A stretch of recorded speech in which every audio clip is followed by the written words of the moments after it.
Is this thing on? Are you ready, Matt? You're listening to Box Office Bingers with Matt Diaz and Ernesto Santos. Good evening, folks. We have a wonderful evening's entertainment lined up for you. We know each other. He's a friend from work. Box Office Bingers. And the only way that I know how to do it is to find you a bloody good dump. He's my friend.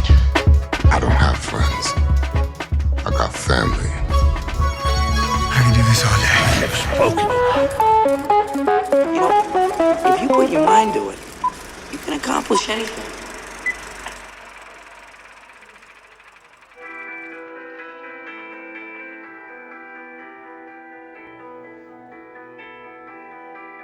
I see danger.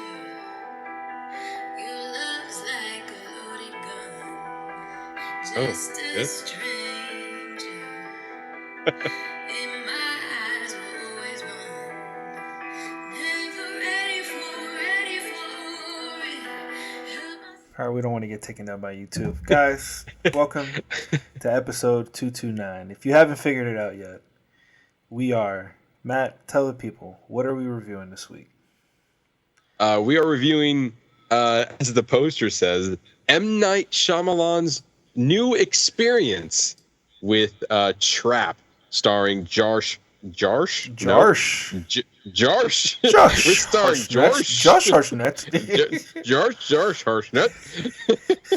Josh Hartnett. Ariel Donahue.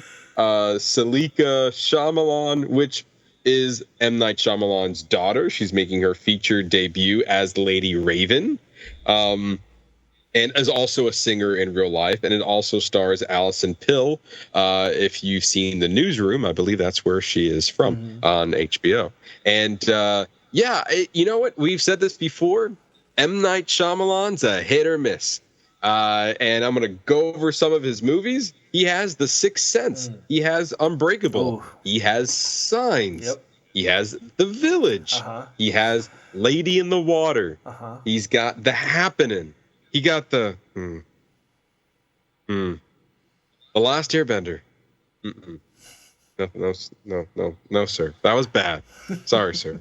That was really bad. After that, he did After Earth. Then The Visit. Then Split, Glass, Old, and Knock at the Cabin, his latest feature that he came out, I believe, 2 years ago. He has, don't get me wrong, give the man credit. He has a long library of movies that he has directed, a lot nice filmography. And he's also, for the most part, I'm pretty sure he's also financed or self-financed most of his projects, if not all of his movies that he's done. Yeah. Not a lot of filmmakers can say that.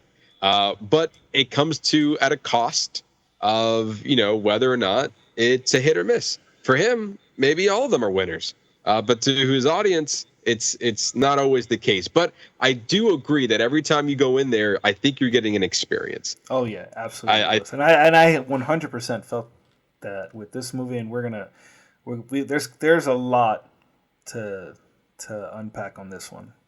I mean, I'm excited to talk. I'm kind of excited to talk about it, actually.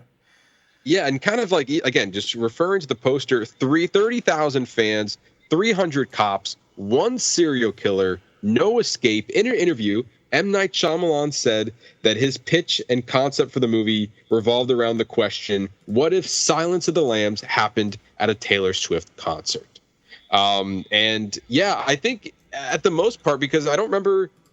This might be the first time we're actually reviewing an M. Night Shyamalan movie. I don't think, since we started this podcast, I don't think we've ever ventured down any of his films. I don't think so. No, so this was the first time since we started this podcast. We're like, maybe this one might be worth checking out. So we'll see if it was worth the journey or not a little bit later on into the show. But first, boy, Ernesto, man, I don't know if you people, our lovely listeners, have been living under a rock or just don't care about Disney, but they had a big event over in Anaheim, and it was, I'm not sure if you're watching us on YouTube, look at my shirt. It's pretty incredible. Thank you. I see what you did there. You see what I did there? I Yeah. see what you did there. I'm trying to match the tone every time we do one of these recordings. Doing the best. Anyway, D23 Expo 2024, the ultimate Disney fan event, happened over the weekend, and during their entertainment showcase, they announced a bunch of new details, first looks, and sneak peeks of their upcoming projects across the Walt Disney Company. That includes Walt Disney Studios, Disney Animation, Pixar, Marvel, Star Wars, and we're going to go over some of the highlights. And the biggest slew of announcements came from Pixar. So let's start with them. But before I dive into their announcements, I have to talk about one hell of a year that the Pixar's had so far.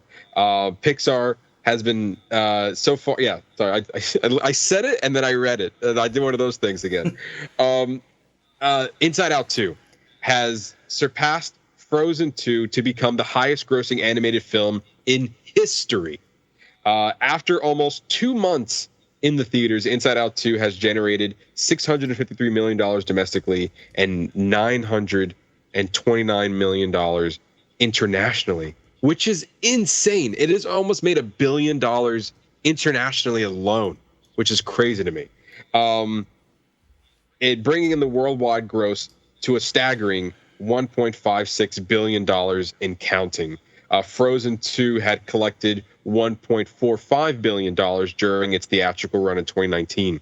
Among some of its others records that Inside Out 2 has broken, it's also Pixar's highest grossing film, obviously, since it's the highest grossing animated film. The fastest animated film to cross the $1 billion benchmark, having done so in just 19 days. And it's also the highest grossing movie of 2024 to date. Now, I know Deadpool and Wolverine also crossed that $1 billion mark just recently, so it's creeping up there. But as of right now, Inside Out 2 is holding the title for biggest, the highest grossing film of the year so far. And I mean, just congratulations. We talked about this in a previous episode. We had my friend TJ Dallasay on the show. We talked about Inside Out 2.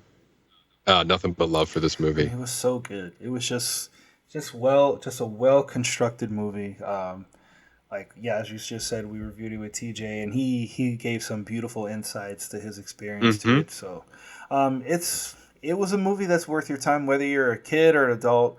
It's got a fantastic message to it. This was like. And I know last year I kind of said that Elemental was really, like, I loved Elemental. Like, for me, that was like Pixar, like, getting its groove back. But this is like the true return to form for Pixar. No, I think you said it best though. Yeah, Elemental was like, oh wait, Pixar still got it. And then absolutely. Inside Out 2 came out. I was like, Inside Out 2 came out, and we're like, no, okay. They're like, okay, now you're showing us that you really got it.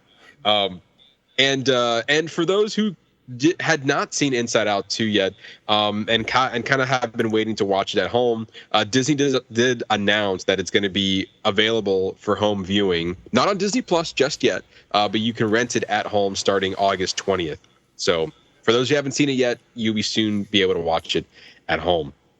And but yeah, anyway, so just kind of coming off of that incredible run so far, I think, in my opinion, Pixar had the best showcase during the entertainment panel, or they had the best slew of announcements during the entertainment showcase that they had at D23. So with that, the biggest news from Pixar being that an Incredible 3 film is in the works, with original director Brad Bird developing the film. Come on, man. They closed out their panel with, oh, by the way, we're working on Incredibles 3. That was amazing. It's, to me, that they didn't really announce much. It's just that they're working on it, and it's coming in 2020. No, sorry. They didn't give a date. It's coming soon, and Brad Bird's working on it. And that was enough for me to get excited about, because I feel like I wasn't really expecting it for some reason. I feel like we always knew, I mean, we're in the age of franchises and remakes. It was like only a matter of time before it was going to happen. True. And I remember that when Incredibles 2 was announced, that was like a long time coming. I think it was like 13 years since the original, that they had, that the sequels were in between each other. So like everyone's waiting for Incredibles 2. So it looks like we're probably not going to get this movie at the earliest, maybe 27 is my guess. So the fact that they just announced it, that it's in the works, I think we're still about 3 years away from actually seeing this movie. But I mean, I can watch Incredibles all day. Honestly, I'll give him credit if we do a little time jump and we see these kids a little bit older. Yeah, that's what Jack better not just be a baby anymore. Because if I'm not mistaken, between the first and second movie, it was only 6 months or so. I could be wrong. It could be a little bit shorter of a gap or even longer. But also maybe, I think we saw like the Underminer scene, like pick up right where it left off. So maybe it was only a few weeks. I don't remember. It's been a while since I've seen Inside Out 2. Yeah. You mean Incredibles 2? Sorry, Incredibles. Yes, Incredibles 2. Yes, sorry. Yeah, we recently watched the original not too long ago, but we didn't watch the second one. But Matt, I bet you're really excited for this other movie. I'm telling you, I just can't wait. All right, so we also got our first look at Toy Story 5, and we learned that it will focus on a toys versus electronic storyline, and will feature an army of 50 Buzz Lightyear toys who are stuck in malfunctioning play mode. Finding Nemo and WALL-E director Andrew Stanton will write and direct the film, and is slated to hit theaters June 19th, 2026. So let me just ask this question: weren't those similar plot points that they used in Toy Story 2 and 3? Didn't he turn Spanish in Toy Story 3, so he couldn't help because they reset him? And yes. Even like Toy Story 1, where like he was like learning who he was, and I feel like didn't it happen in the second one because that's where him and Jesse met? And did he go into Spanish mode in the second one? Something happened to him. No, the second one, I think he was the most sane because it was Woody that was having. Oh, you're right. Yeah, Woody was having like his own midlife crisis in a way, and Buzz was trying to find Woody and get him back. So that was the premise of 2, and then 3. Yeah, he was in Spanish mode. They were pretty much the fight for their lives in Toy Story 3. Okay, so. I want to give Toy Story 5 credit. I want to believe that I do like the storyline. We can see if you're watching us on YouTube and or on Spotify, you can see the image that they posted on D23 and on social media, and we see what appears to be Bonnie on an iPad, and we see the toys looking at her from her bedside, kind of like we're not being played with, and it's you can see it there, and so like I can definitely see an angle here where the kids of today are being consumed with technology and not wanting to play with toys. There's an interesting story that we could be invested in. Also, you got me there. I am I am on board for that story, but I want more of that. I don't need this Buzz Lightyear malfunctioning again. I don't know. I agree with you. That is weird. That is a little strange. That it's fine. 50 I guess. Buzz Lightyears. Where we did get multiple Buzzes was in Toy Story 2 when they went to the toy store. Oh, so there we go. So that's the same thing though, because actually he got stopped by them and they had to deal with them. So it's like the Buzz Lightyears always do something. They're either malfunctioning or they're ganging up on them. I don't know. I don't remember Toy Story 4 that much, to be honest. I remember 4. That's what. Yeah, that's true. And so yeah, and also Andrew Stanton, who has co-written he has co-written every Toy Story movie. He's been part of the development process. This is the first time I believe he is directing a Toy Story film, and he's also writing it. He's also the writer-director behind Finding Nemo, Finding Dory, and WALL-E. Those are, Finding Dory's okay for me, but Finding Nemo and WALL-E, that's top-tier Pixar right there, Ernesto. I mean, I would argue Finding Dory is as well. I've really enjoyed Finding Dory. But I see what you mean. Okay. Like, we have a director who has been with Pixar since the beginning, and he's shown himself to be a really good director, and he's come out with hits for Pixar. And we also have a storyline that kind of makes sense to bring back the toys. unfortunately, we have Toy Story 4 that doesn't really warrant its own existence to bring them back after a like what a like fitting ending Toy Story 3 was, to then get Toy Story 4 just doesn't live up to it. So now maybe 5 can be the reason to bring them back. Also, the big question is, if you're looking at the concept art, we see Woody back in the mix.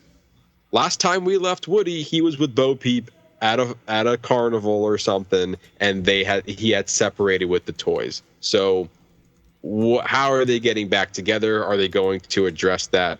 Other questions to be involved. But it has my interest. I was against it at first, but then again, as we see with certain projects, we see some behind the scenes, and all right, I kind of feel I kind of like what you're putting down so far. Yeah, I mean, I guess we'll see. It just begs the question of like when does it end? Like, why not give us an original story that has to do with kids on an iPad? Yeah. And like and with it could even be in the toys universe. Like, but why do we have to keep coming back to these characters? Like, we already have the concept of the toys. Like, why not have just explore other toys with other, I don't know. And I guess we are, because we have Bonnie, but like we still have Woody and Buzz. It's like there are other toys. Like, we were in a toy store. Like, we can create a whole new gang for these kids, and then you can give us like more Toy Story, but that's just different. It's just different. I don't know. I mean, it's fine. I'm sure my kids are gonna want to go see it, and I'm sure I'm gonna end up having to go see it in theaters anyway. So it'll whatever. Ernesto, we're gonna be reviewing this movie. We have to. We have to review this movie. We gotta know. We gotta know what's happening to Buzz and Woody and the gang. We have to know. I know Toy Story 4 left a sour taste in your mouth. I get it. I'll do it for you, man. I guess. That's just thank you. I guess thank you. I'm going to take one for the team. But just know, you're setting yourself up for me to pick one for you. So that's perfectly fine. Perfectly fine. That's a 2-year problem. Yeah, that's a problem for future Matt. Yes, exactly. But I don't know. I have faith in this. I do agree with you, though. You have the Toy Story branding, right? You could have easily just followed new toys. And honestly, after Toy Story 3, I like what Pixar was doing before Toy Story 4. We had the shorts. We had those like 30-minute specials. And I thought it worked really well for it. Is when they got to Toy Story 4 is when I was like, I don't know if this story warrants its own existence. But I feel like I want to give Toy Story 4 another chance, but I'm probably not going to give it until like another 2 years from now. So. Yeah, I probably won't until, we're talking about reviewing the movie again. Yeah. But anyway, that's the latest update on Toy Story 5. Disney and Pixar's newest film, Hoppers, is coming to theaters in spring 2026. And the film will star John Hamm, Bobby Moynihan, and Piper Curda. And this is the strange part. We'll follow how a girl's brain is transferred into a robot beaver for a look into the world of animals. Okay. Sure. This is a very interesting premise, and I want to give Pixar credit for kind of going out there with it. Like, this could be one of those hit or misses for Pixar, but at least we're going for it. It's an interesting move, and I kind of like it. It all depends on what they do with it, because that's very true. Apparently, it's a very interesting concept for them to pick. Apparently, John Hamm plays a mayor that's probably taking down like anti-animals, something along those lines, and it's taking down some land. And then you have Bobby Moynihan, who is playing a king beaver, like a real beaver, and then obviously the girl being transferred into this robot beaver is interacting with the other animals. When I first heard all of that, I was like, that's Over the Hedge, right? Yep. Like, that's exactly without the robot, that's Over the Hedge. That's exactly what that is. Yeah, so I don't know. I'm optimistic about this one, but we'll see. Yeah. We'll see. Lastly, we got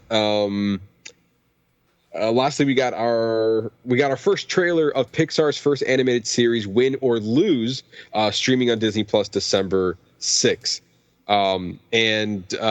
This one looks actually really good. I believe they said it was going to be 18 episodes long, so it's going to be pretty lengthy. And they announced this a while ago, but they said that this is going to be following a baseball team, and each episode is going to follow a different player, as well as maybe the coach and other people around us, leading up into the finals of their game or something along those lines. I think that's an interesting concept for Pixar to do as their first series, kind of following like a kid's baseball team. Yeah, I'm here for it. But then, is it going to be a show for a wide audience or mainly for children? That's a good point. Also, I just said it says Pixar's first original series. I'm like, wait a minute, they came out with a series. It's Monsters at Work. That was not original. That makes sense. But anyway, I'm interested in what they got going on. And in 2025, we get Pixar's next animated series, DreamWorks production, which we talked about in a previous episode. And then we also learned that it would take place between Inside Out 1 and 2. So this is following Riley's dreams when she's going into... We saw Dream Productions in the first movie, and it's like when Riley's dreaming, they have all these productions that are happening. So now we're going to get a series following that, and it takes place between Inside Out 1 and 2. We just learned that it's coming out between 1 and 2. Elio is Pixar's next film, hitting theaters June 13th, 2025. It's been through rewrites, director changes, and has added Zoe Saldana to the cast. This one I'm really skeptical about. Like, out of all the projects that are coming out, Pixar's next movie I'm kind of really apprehensive about, because when they first dropped the trailer, it didn't look good at all. And I was like, oh, this might be a rough one for Pixar. Again, another wild, like, ambitious project to take on as an original film. And but it also looks like, again, a director change, a lot of rewrites. This movie is pushed back at least 2 years. So maybe they saw the flaws. Maybe they're going back on, fixing a few things, and maybe it'll be good. But I don't know. This one I'm not feeling. You're skeptical about this one? This one I am skeptical about. Yeah, maybe. I mean, they've been doing good so far, so we'll see. So far, they had 2 good hits. We had Lightyear, which wasn't that great. And then we had Elemental and Inside Out 2. So we got 2 good ones in the past 2 years. I really want Pixar to continue their hot streak. So hopefully this one will surprise me. I love your hope. Thanks. So moving on to Walt Disney Studios and their upcoming live action projects. So first, Avatar 3 is officially titled Avatar Fire and Ash, which I will say that we called in our review when we reviewed it with Christina Watkins, The Way of Water. I'm actually really excited for this because, we waited a long time for Avatar, but obviously it delivered. Yes. There's a reason why it took so long. So you just let James Cameron do what he does. Let him cook. Let that man cook. Literally, he's going to be cooking with fire and ash. It will hit theaters December 19, 2025. James Cameron also announced that he will be directing Avatar 4 and 5, which, of course, what else is he doing? So why not? Well, it's so funny because I remember we talked about it, and we were like, he said he was going to direct 3 and then maybe have other people take on 4 and 5. And I guess now he's like, nah, I'm good. I'm with these Avatar movies for life. But good for him. But also, I was actually quite surprised with the release date. I think I was surprised because between 1 and 2, it was such a large gap. And then when like they said, oh, it's coming out next winter, I was like, oh, that's like right around the corner compared to the last one. I know, like completely compared to the other one, it's right around the corner. But I think also part of it was that they were filming and developing like all those movies at once. So I think like 2 and 3 were being developed at the same time. And I think as like 2 and 3 were being developed, like already shot and going through all the vis effects, they were shooting 4 and 5. So like they have a huge plan out for these, but anyway, yeah. It just seems like he was just waiting, like they were waiting for this technological hump, like whatever kind of technology they were working on. And then once they got it, they're like, all right, let's crank these bad boys out. I mean, I'm here for it. I mean, we got some really great underwater cinematography with that film. I'm really curious in what that's going to be like for Fire and Ash. It's almost like he's taking us through like the elements of the earth. So yeah. Also, look at the concept art right next to the title. It's gorgeous. It looks wicked, really, man. Really I like it. I like it a lot. Yeah. Like what kind of fire monsters? Like this is great. I'm here for it. Like I'm here for it. I really enjoyed it. Yeah. Like even though the story was kind of surface level for the second one, I think that what they got going on for this one, it's fine. Like it's such a spectacle to watch. Like it's an experience. Like man makes movies to be seen in the theaters. Absolutely. Yeah. So, moving to Tron Ares is coming to theaters October 2025. We'll see Jeff Bridges returning and starring alongside Jared Leto, who will be bringing the digital world to the real world. And even the bigger news is that, the Nine Inch Nails is going to be composing the film. I think the score, like the score for the second movie is so good. I love the score for the last film. I think they did a Daft Punk killed it. Overture from Tron Legacy is probably one of my all-time favorite scores.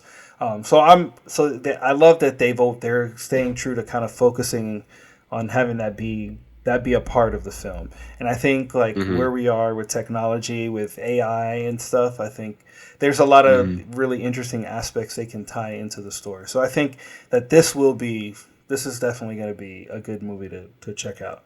Oh my God. And October 25 seems like stacked right around the corner. Yeah, I mean, when we get to the end of the year, Ernesto, 2025. When we go over like the movies that are coming out in 2025, it's already stacked. 2025 is a huge year for movies. It's been a minute since a year like that has been like, oh my God, we're getting hit after hit after hit after hit. So I'm looking forward to 2025. But Tron Ares. Yeah, I mean, even the simple idea of like, oh yeah, we're just going to do the digital world and we're just going to make them go to the real world. Like, okay, it's not like I haven't seen that before. Yeah. I'm like, no, that's great. That's a great evolution to this story. I'm about Nine Inch Nails. Get out of here. Yeah, let's do this. I can't wait to hear what they got. And this is another film that's really benefiting from where we are with technology. I mean, considering they were like really pushing the boundaries back then with the first one, and the second one was such a vast improvement. I can only imagine like what they're really going to bring to the experience for this third one. So definitely one to look out for. And honestly, I give credit for Disney because like the next couple of movies that we're going to be talking about is not a live action remake of blank. Yeah, like we're working on a Tron movie which is a live action Disney movie. We're like, okay. This is great. Yeah. It's not a live action whatever. So, yeah. Then we have Dwayne Johnson announced he is partnering with Disney to develop a live action Monster Jam film. Sure. Freaky Friday 2 is officially titled Freakier Friday with Jamie Lee Curtis and Lindsay Lohan returning. And let me tell you, like, because I just happen to follow her online. It's like, man, she is really pushing this movie. Who is? Jamie Lee Curtis. Yeah. It's like every other post is like Freakier Friday because it's something that everybody. This is like one of those things I felt like was born on the internet, and like the internet like really pushed the campaign for this movie to be made. I mean, it's fine. I liked the first one as a kid, but it was fine. It was fine as a Disney Channel original movie. It wasn't a Disney Channel movie. Was it in the theaters? See, I don't even remember. I remember watching it. It was in the theater. I remember watching it on Disney Channel, and I go, "Wow, this was perfect for this." Now, is this something that I am personally going to go out to the theaters and watch? Probably not. Like but I mean, if my daughter or the kids want to watch it, then whatever. Yeah, I'll watch it. What's crazy is that this was originally supposed to be a Disney Plus movie. That's what it should be. And I agree with you. It should be a Disney Plus movie, but they did announce that they're bringing it to theaters. And I think that is a trend that we've seen post pandemic with streamers. Like, I feel like Netflix is the only one nowadays that is still putting out movies on their streaming service, because Netflix doesn't have anything else to go off of. But with Disney Plus, and Universal with Peacock, Paramount with Paramount Plus, I'm missing one. No, there's a few more. But either way, they're choosing to release their movies in the theaters first, just to reap in anything. And then eventually they'll put it to their streaming service. You don't see a lot of movies nowadays exclusively going to the streaming service unless it's coming from Netflix and or Prime or Apple. And I know, like, the viewership, like, it's considered.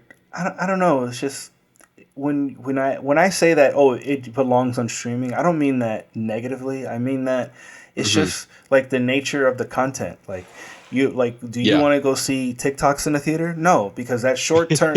And I use that extreme example to say like certain content just lives better in the area that it's supposed to. Like maybe if it's a Disney, maybe it's.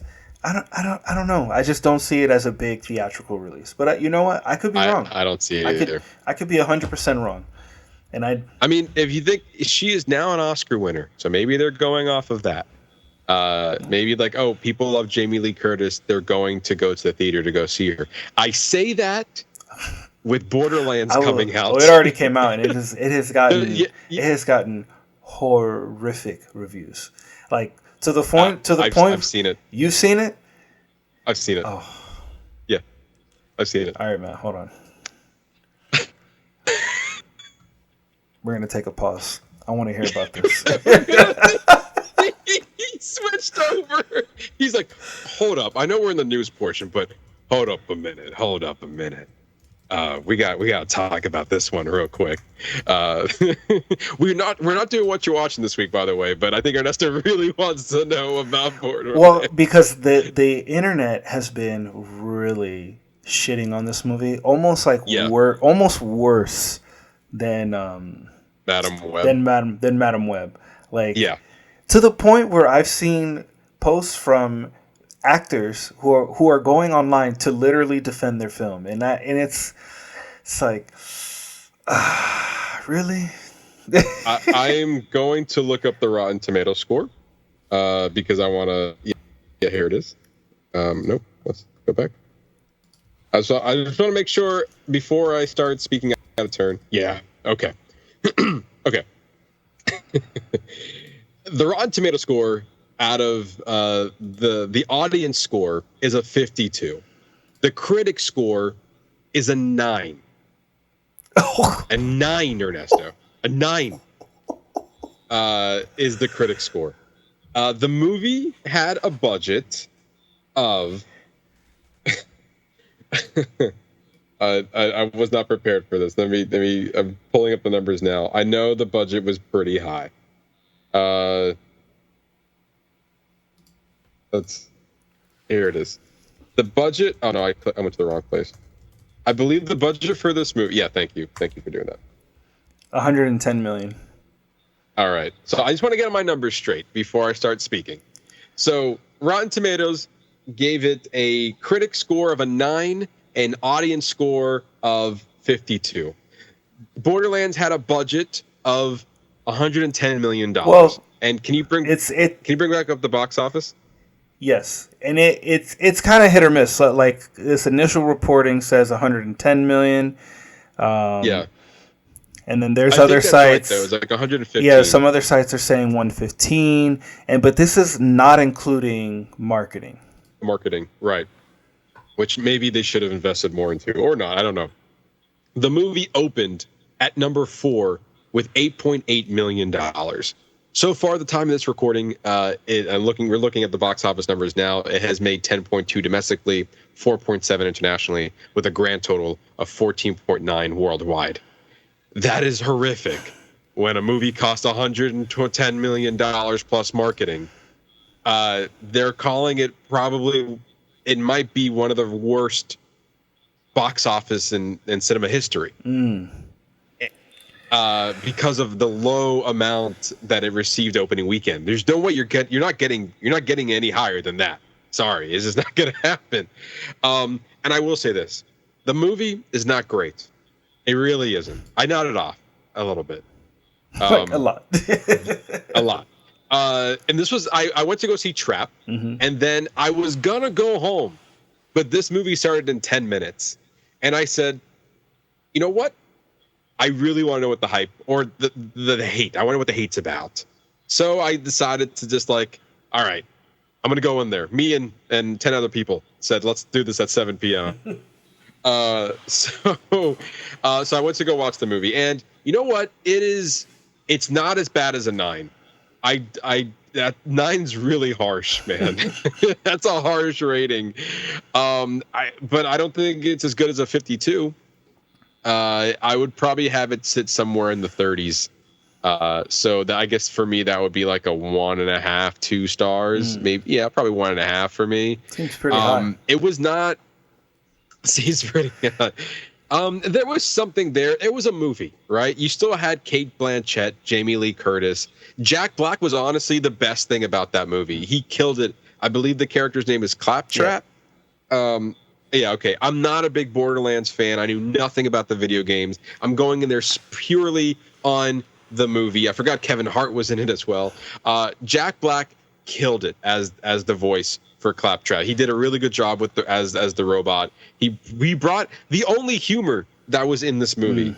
Other people tried to be funny and it didn't land. And then it started to come to like the final act and I was like, what is going on? It was also very predictable. Because there was one point in the movie where there's like this girl's like, so I'm the queen, I'm this, I'm that, and I was like, I don't know about that. And then we get to the point on the movie, or not the queen, it's like more like a princess. And I don't want to spoil anything, but I'm like, I think the other person is your princess you're looking for. And sure enough, it was. And then it came to like the CG mess. There were some scenes, and I hate to knock a movie on CG. Because, like, I get it. Sometimes it's just not like I don't want to fault a movie solely on its CGI. Like, I feel like that's like an easy jab to get. It's like, oh, the CGI wasn't good. Like, yeah, but that shouldn't be a reason why the movie sucks. But it doesn't help that it's not. There are certain action scenes that were like, yeah, this looks like the Unreal Engine that video games show. Before on their like cinematic, and it's kind of funny that this is the Borderlands. 2K had a part in making this movie, so maybe they're like, no, it works for the video game. It'll work for this movie. It'll be fine. Yeah, and it wasn't. I definitely felt like I wasted my time watching this movie in the theater for sure. So, not great at all. Yeah, I think we're better off continuing to go back to the news with this one. But yeah, I don't think Ernesto. I mean, Ernesto even told me. You told me, Ernesto, that you specifically did not want to review that movie. No. You put like you put your foot down. Like, Matt, we are not reviewing that. I said I'm not reviewing that because you were like, "What if we review Borderlands?" I was like, "It's not happening. I'm not doing it." No. Yeah, and I wasn't pushing it either, but we're just a casual conversation. He's like, hell no, we're not doing that. And he was right, because it would have been a waste of a time. And then, I think it would have offered an interesting conversation regardless, but it would have been just a slew of negativity all around. It would have been Madam Web all over again, and I just don't need that negativity in my life. And it's funny because I'm not really that passionate about it, so I wouldn't have gone that far, like, hatred for it, because, like, at the end of the day, they presented a movie, and I can give them credit for presenting a movie. It just wasn't a good one. Madam Web barely gave us a movie, and that's right, because, like, again, we were talking about the ADR, it never lined up. It was like, when you spend that much money on a movie, you make sure your ADR lines up. At the very least. Come on, people. At the very least. Yeah, like when you don't even focus on your production, like the final product, give me a movie. Borderlands was a movie. Just wasn't a good one. Madam Web was not a movie. Anyway. All right. Moving on. Let's get off. Yes. We'll get back off that soapbox. Yeah, I do want to. We're going to get off of that, but I do want to briefly mention Monster Jam. What the hell? What is this? It's it's gonna be like like one of his other movies, like Rampage or San Andreas, or it's like one of those. I'm sure it'll be mildly entertaining. I'm sure it'll be fine. Yeah, what's funny was that we talked about a couple weeks ago, actually in our Inside Out 2 episode, that Dwayne Johnson signed a deal with Disney to partner up and make movies, and I guess we're now seeing what that is. And so far, the first one is Monster Jam. So we'll see if that turns into anything. Yeah. We got the first trailer that was dropped for the live-action Snow White film starring Rachel Zegler and Gal Gadot in theaters March 21st of 2025. We got our first look at Stitch from the upcoming live-action Lilo and Stitch film releasing in 2025. And lastly, the official trailer for Mufasa, The Lion King, was dropped, revealing more about the story, how Scar and Mufasa were friends, will hit theater on December 20th. So, quick notes. Mufasa, why are you giving up the movie? Like you've already got people on board. Like, what are you doing? Like, you don't need to give us any more. Snow White, I'm really curious as to what's taking so long, because I feel like this movie has gone through like several rewrites and scripts, and then there was like that weird clip of Rachel Zegler going around saying that like they were going to change the story of Snow White, and then after that we never and then after she made that clip went out, and like you didn't hear about Snow White for like a really long time, right? It don't like after that it just went silent until this past weekend. Yeah, it's almost like Rachel's like, calm down. Yeah, like let us cook. She was getting a lot of hate for the photo that Disney dropped. True. And I think she was trying to defend it. And like, honestly, not gonna lie, the trailer looks pretty good. And I'm not a big fan of the animated film. I recently watched it, and my attempt to rewatch all the Disney animated movies before Wish came out, I made it to 6. And then I got busy, and then I forgot about it. But I wasn't a huge fan of the animated film, but this movie looks like it's going to do what the others have done. Give us a live-action retelling of an animated classic. It's showing all the same beats. They say that it's going to feature original songs. That's not in the animated movie. So I'm definitely going to give it a shot. But I think the trailer gave me more hope that this can actually be good. Than the idea of what this live action movie could be. Okay, I mean, but to be honest, it just seems like another live action that we just don't need. Like, we just don't need them. Yeah, and Mufasa, the Lion King. Even watching the trailer, I'm still apprehensive about it. Like, I saw it and I was like, I don't know if we need this. Yeah. No one's asking for a prequel to the Lion King. Actually, see, I think that part is interesting because we are getting an original story. We're getting original origin story. But I don't know. Why are we because from what I understand, like, you literally see how they become friends. Like, I'm sure by the time this movie is going to be close to coming out, you're going to know the whole story of start to finish. Like, yeah. I mean, at some point, where they end up. Yeah. I guess it's to the point of how they get there. Yeah, but that's the point of the movie. You're not supposed to give that part of it. You're not supposed to tell that part in the trailer. Yeah, but also, like, even in my opinion, it's like, I don't care how they got there. Yeah. I mean, I'm probably going to see it regardless, but I'm just not excited about it. Also, the live action Lion King that came out now 5 years ago left a bad taste in my mouth because I didn't like that movie at all. See, my apprehension, because I actually haven't seen it yet for various reasons.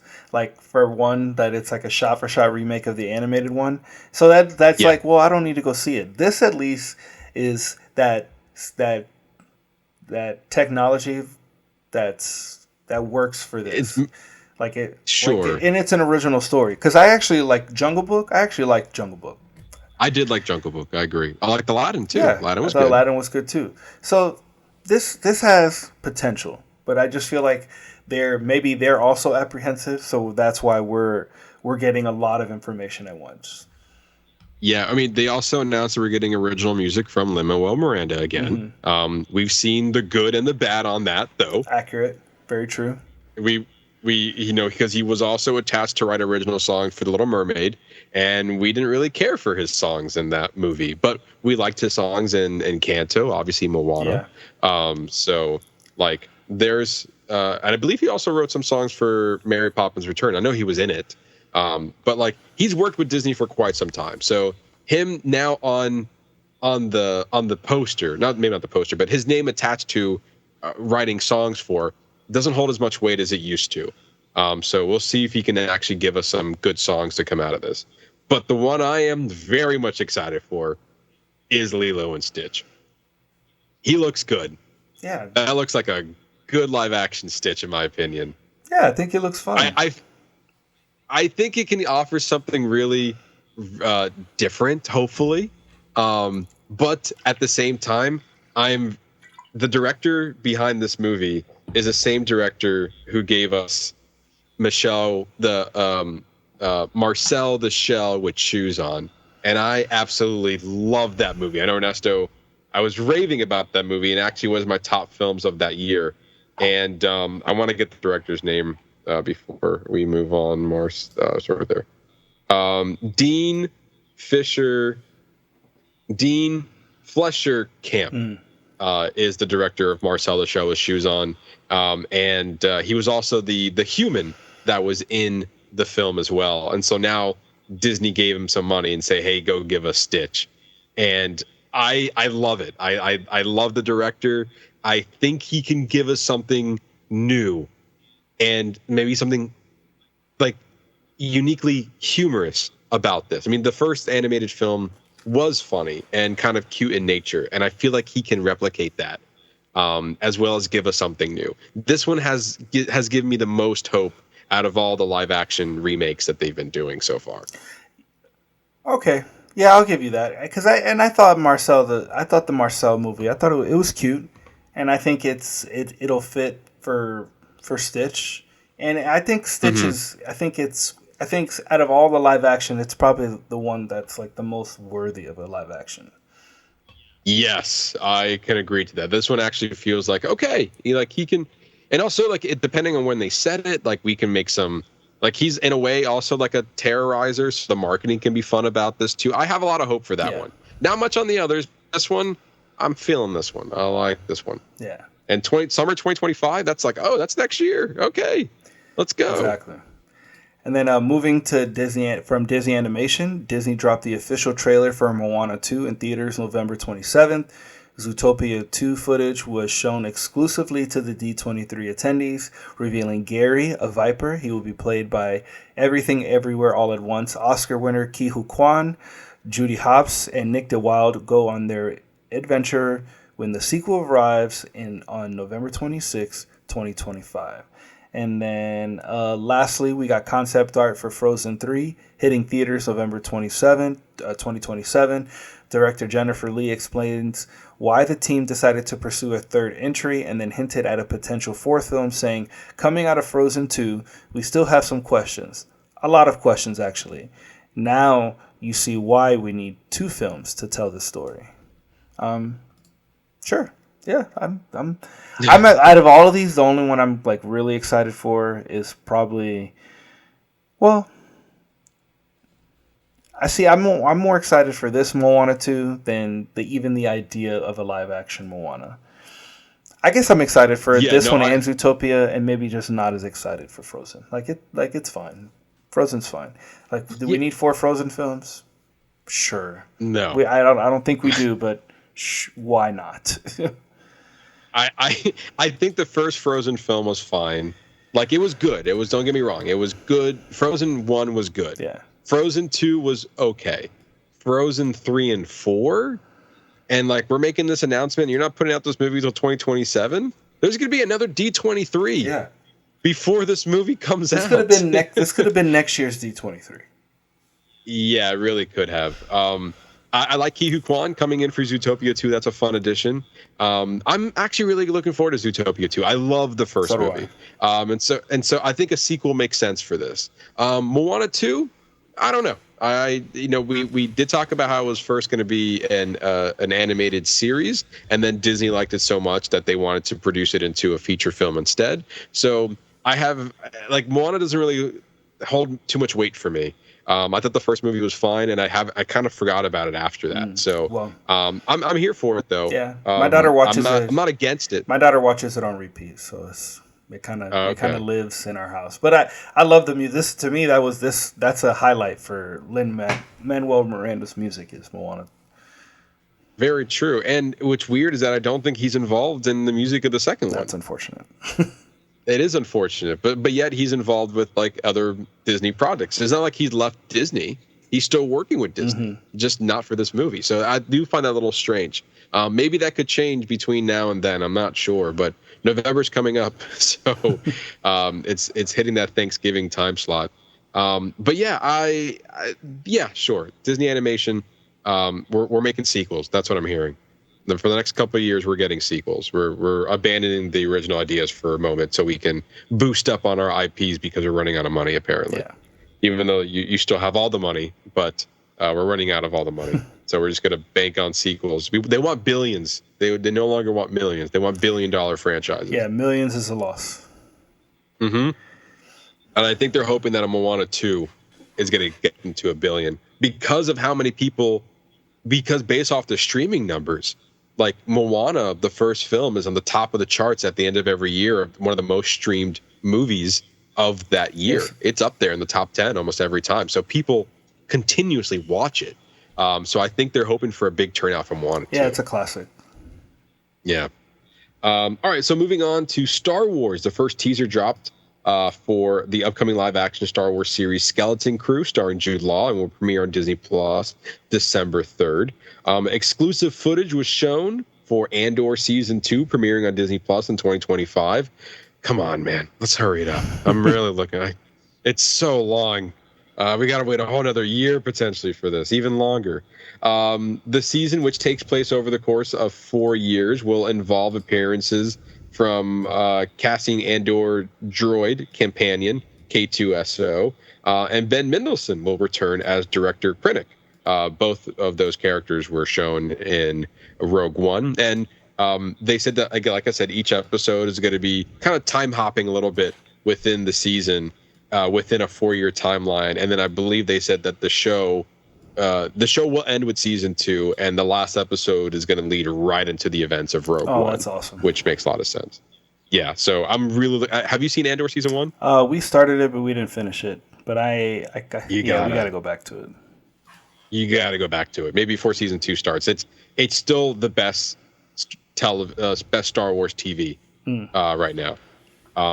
So there's that, and then lastly, exclusive footage was shown for the upcoming Mandalorian and Grogu film. We did get a logo, which, again, for those who are watching us on YouTube, you can see, and a release date hitting theaters May 22nd, 2026. So not much coming out of Star Wars. They're probably saving a few of the larger details, but that's what we got from D23. To Marvel Studios, the official trailer for Agatha All Along was released and will stream on Disney Plus September 18th. So it's coming very, very soon. Exclusive footage was shown for Daredevil Born Again, confirming John Bernthal's return as the Punisher, as well as Deborah Ann Will and Eldon Henson returning as Karen Page and Foggy Nelson. Footage also showed the villain White Tiger. So it's funny because Disney, I was watching this live, and I was watching the announcements live. I was watching a live blog on it. And then in that live blog, people were already leaking the footage. So I was able to watch it before Disney took it down, which was like within like 30 minutes. So like I was quick enough to catch some of the footage. It looks so good. Yeah. Oh man. It looks so good, man. They're going like TVMA. Like it is some of the scenes were bloody. Like they're going for it. Yeah, I read an interview from Vincent D'Onofrio saying that like they actually went darker in this one than they did in the last one. And then they did in the original Netflix series. I think before it comes out, I want to rewatch Daredevil and Punisher. I have not watched Punisher. What is wrong with you? I know. And I did not watch season 3 of Daredevil. I watched season 1 and 2. There was a point after The Defenders where I was like, I don't care anymore. And I stopped watching the other seasons that followed from the Marvel Netflix stuff. I guess you need to care now, huh? I need to care now. guess You're you right. do. You're not wrong. Where the series premieres on Disney Plus March 25th. I'm sorry. Daredevil Born Again premieres on Disney Plus March 2025. With Marvel Studios head Kevin Feige teasing that the team at Marvel is already ready to get back to work on a season 2 very soon. So that's also exciting that they're already looking into season 2. That's exciting. Exclusive footage was also shown for the upcoming Ironheart series, and it's following the events of Black Panther: Wakanda Forever. Riri Suit is left in Wakanda. She was expelled from MIT, and as a result, has turned to illegal ways to fund her research and designs. Anthony Ramos joins the cast and will play the villain. Oh, I'm here for it. So, some original story. Yeah. I've always been interested in the Ironheart Riri storyline, so I'm curious to see what comes out of this. Yeah, I'm not against it at all. I liked her in Black Panther: Wakanda Forever. So yeah, and this seems like a pretty good story for her. Another kind of following the Miss Marvel timeline. We're following another teen. So yeah, let's do it. I think I'm still apprehensive about Agatha all along, but it does look wicked though. It does look kind of cool. Yeah. Like I was giving it shit when we first heard about it, but then I've been seeing some new footage, and I was like, you know what? This actually looks pretty good. So maybe I'm going to eat my words, but I guess I'll find out very soon because it comes out next month. Well, I guess we'll see. And then also, lastly, they showed a little bit more footage from Captain America: Brave New World, and this photo has just been circling online of Harrison Ford hulking out to the Red Hulk, and I've been seeing so many memes about the chest hair, so many memes about like the red chest hair as Harrison Ford's hulking out. We'll see how the Red Hulk goes in Captain America: Brave New World, but I'm interested in the movie. I think it looks good. Yeah, I think it's exciting. I don't need to see anymore. I've already saw one trailer. I didn't even need to see him become Red Hulk. Yeah, I agree. But I mean, you got to get people excited for the movie. Mm-hmm. So lastly, Marvel Animation. We got a few details on Marvel's upcoming animated series slate. What If Season 3 will be the final season of the Watcher's multiverse story. The upcoming Eyes of Wakanda, produced by Ryan Coogler, will only consist 4 episodes and will focus on different moments in Wakanda's history, and set to be released on Disney Plus in 2025.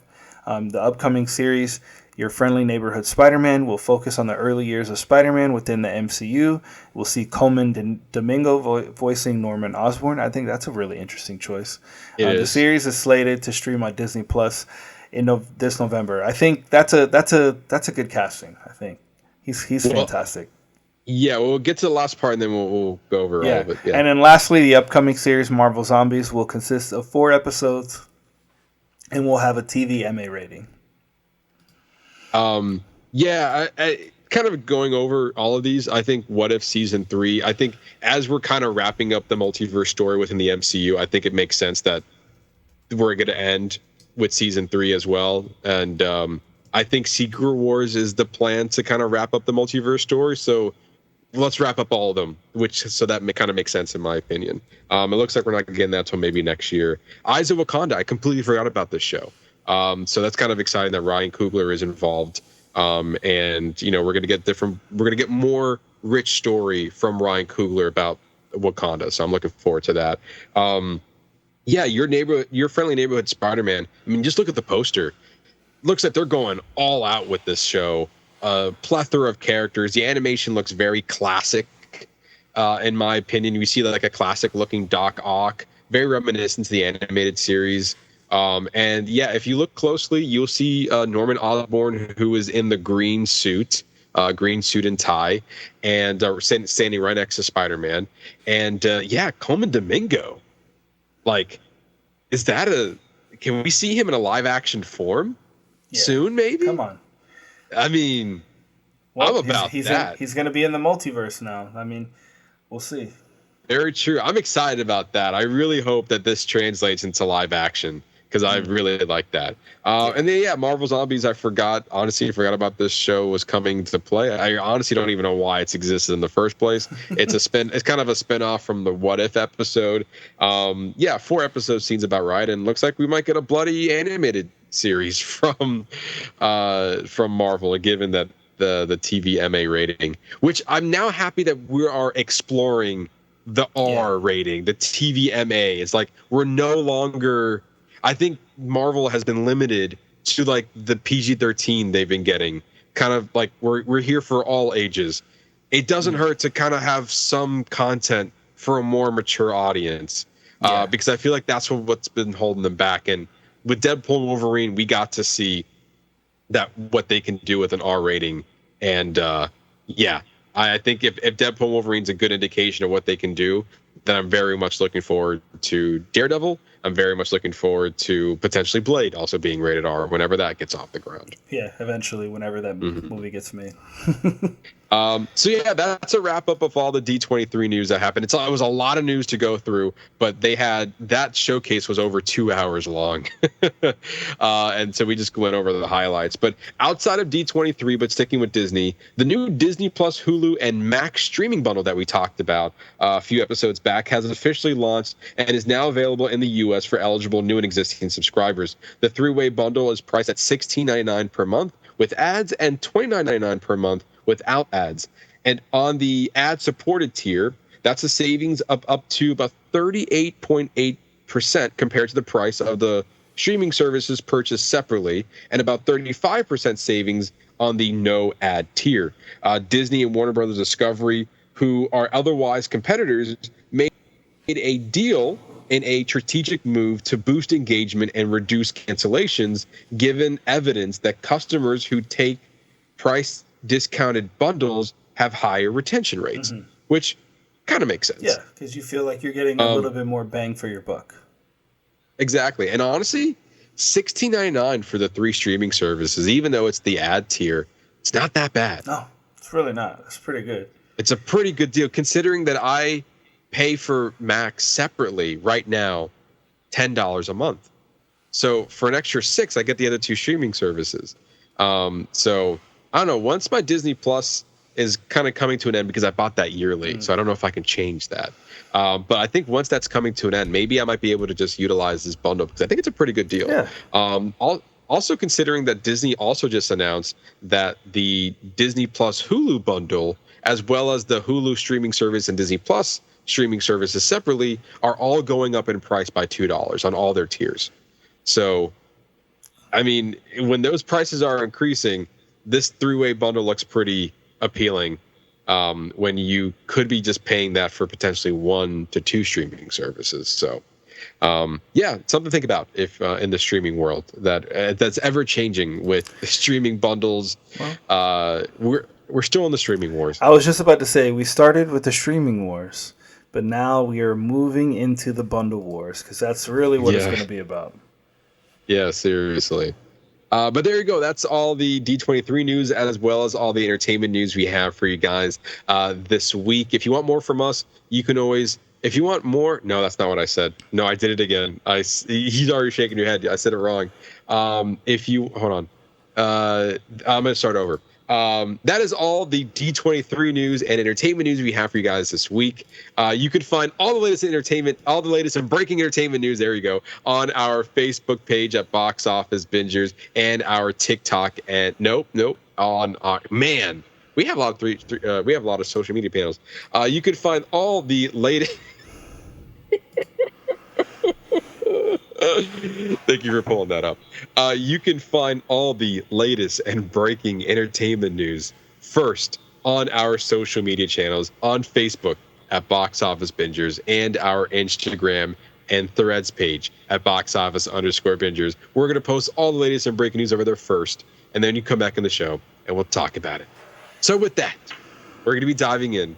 We're going to be skipping what you're watching this week. And we're going to be diving into our spoiler review of M. Night Shyamalan's newest experience, Trap. Ernesto, we'll start with you. What were your thoughts on the film? So initially, I actually thought it was really decent. I kind of expected like, all right, what's gonna be the twist? And there was a twist, and we'll get into that when we kind of go through the movie a little. When we go through the movie, but for me, what I really enjoyed is that I felt like even if when I go back and rewatch this film, I'll still be able to enjoy it because the twist doesn't take away from the experience of the movie. Whereas when some people watch The Sixth Sense, when you go back the second time, when you already know that the kid is dead, like I see dead people. When you figure it out, when you go back and watch the movie, do you like you almost like that part is taken away from you because the movie plays as like a setup for that big reveal. Does that make sense? Well, I think because did we know that the kid was dead? We realized that Bruce Willis. Excuse me, Bruce Willis. The kid was not dead. Bruce Willis was dead because the kid sees dead people, and that's how he figured out that he was dead. That's right. Yes, I do agree with you. Yes, that does make sense. That watching it a second time is you can get something more out of watching Trap a second time rather than The Sixth Sense, because you watch The Sixth Sense a second time, you already know what the twist is, and you're definitely viewing the movie differently, but it's not as fun as the first time you watched it. Yeah, and I love that it was like a big ass music video for his daughter. Like she wrote and performed all her music. The music was actually, I mean, we played a little bit of one of her songs when we opened up the show. But I mean, the music was actually really good, and the choreography was good. Like it was just like this whole concept of shooting around the movie theater, concert. Excuse me, around the concert. I thought it was great. Some parts of it were, really predictable or a little cheesy, but for me it worked out a little bit. That post credit scene at the end was really funny. Yes. But those are my initial thoughts. Yeah, I do feel like it was. I mean, I think for both of us, the concept was pretty good. Yeah, one more thing. I do have one more thing. Yeah, go ahead. I wish the setup for the film was better. I felt like the movie starts as if you've already seen the trailer and you kind of know certain plot points. Because you know what I mean? Like you go in and you just see the cops and you see him being weird, but we don't get that moment of the reveal to the audience that he is this killer. You just kind of like, you already know. But I guess, you've seen you see the poster, you've picked the movie, like he's coming in with you already knowing that, assuming that you already know the basic premise. Where I feel like the movie didn't reveal it to you within the narrative. No, I think part of the storytelling, weirdly enough, is within the trailer first. Yes. Because you knew as soon as the movie starts that he is a serial killer. Correct. Like, without the movie revealing to you that he's a serial killer. But also, it's in the poster, too. So, but to your point, I feel like it was like a weird setup to watch before the movie revealed it's him as a serial killer. It's almost like, oh, we're banking on the fact that you didn't know. It's like, no, we know. Yeah. We know that he is already, and that might just be a personal nitpick of mine, where I feel like if I'm coming into because I should be able to walk into a movie blind and be like, oh, this is called Trapped. I don't really know what it's about. Let me just check it out. And then you're watching it like, wait, what? When did we find out that he's the killer? Oh, you find out in the trailer. But what this movie came out this as an example. This movie came out 15 years ago. I just picked it up off the shelf. I'm not gonna watch the trailer. I just want to pop it in and see if it's good. Yeah. But yeah, as I was saying, I think the premise intrigued us both. Absolutely. To kind of want to go into it, and I feel like it does that. It still offers an intriguing premise. I think it had a rough start, in my opinion. I felt like the acting felt a little flat. And it just also felt a little cheesy. Like I think he was trying to be like a what do you call it? Like a dad joke. Like he was being too much of a dad. Like he was overly, like it was an overacting of being a dad. It was fine for me. It's fine. Yes, that tracks. That's what we do. We act silly to children, and we're over the top silly for children because that's what they like. They like weird. They like cheesy jokes. And they act like they don't like it, but they actually find it very endearing. It's just a thing that dads do. Maybe I read to it a little too much because I just felt like I was like, I think it's a little bit too much. He's just having fun with his daughter, man. That's what I want to do. Yeah. I want to cut up and be dumb and hang out with my daughter. I mean, I'm not defending him killing and tying up people. And chopping people up. I'm just saying, in the fashion of like a man just wanting to be silly and having a good time with his daughter. For me, I understand your perspective, but for me, it was fine. It was fine. Okay, but then when we move forward a little bit, and then like he was telling his daughter, he's like, "Don't worry, we'll get the next one." When it came to like buying the merch at the stand, and then like even that interaction with the guy who was selling the t-shirts, the merch, like I feel like that was a little awkward as well. Like I feel like there was just a tone and a mood that was off in the beginning of the movie. I feel like it didn't really set off for me until he started like plotting. I see what you're saying. To me, it only reason it worked for me is that to me it seemed like when he was going up, anytime he was interacting with a person, like think about how methodical and how he planned everything out. So this entire interaction has been planned out, and he plans for contingencies. Like when that little girl stole the shirt, he like took a second, like really analyzed the situation, and he like gave her a very straightforward like, well, some people just needed that bad. And then it caused this other interaction. But who's to say he didn't let her do that so that he could get this interaction with this guy? Or maybe he just found an opportunistic time to gain a relationship with somebody who worked there so that he could have, if he needed to gain access. Because if he's so much, as we learned throughout the movie, we learned that of how much of a planner he is. I mean, every single thing that he does was planned to the T for him to get in and out of what he needed to get out of. Yeah, and I think it's more along the lines that he saw an opportunity, because I don't think he was going to predict that this guy was going to be like, "Hey, we don't see nice families out there. I'm going to put a shirt aside for you later on during the show. Just come back in like 10 minutes." I was like, "Come back in 10 minutes? It don't work like that way." Have you ever been to a concert? Typically, when you're out, man. There's no magical in the back, extra storage in the back. Yeah, this is a concert. They're tour, and they have a limited amount of shirts they give out per tour. They're not going to just have one in the back for you. And also, there's a couple moments I had. I had a Kellyanne moment when she was watching Twisters. I was like, that wouldn't happen. Like they wouldn't. The meteorologist, analyst. Analyst, yes. They wouldn't have storage on the top shelf, on the back behind, like backstage, not backstage, but like in the employee's closet or whatever. Like, they are workers for the tour, not for the venue. Like, no way that they're gonna have like, oh, her merch is just up here with all the other stuff around the venue. No, they're touring. It's gonna be right there. The boxes are right there. They're not gonna be like out in the back or whatever. So there was a few issues like that I kind of ran into. So I see what you're saying, but I'm not wanting to do this. I give them a pass only because in the premise of the movie, this entire concert has been a setup trap for him. So everything about this concert's event is fabricated. So in itself is completely different than any other concert that you would ever been to. So I think narratively, M. Night wrote it. I think he wrote it in so that he could do whatever he did. Like, this concert is like his playground. He can do whatever he wants, and he's not limited to that, because he wrote it narratively that, oh, this is a one-off event. Like, normal concerts don't run like this. You don't have like massive police everywhere and video checkpoints and like things that you would see cheesy in another movie. He wrote it narratively to where you're just like, okay, like it falls in the suspension of disbelief. It's like, okay, well, then that tracks of why that happens.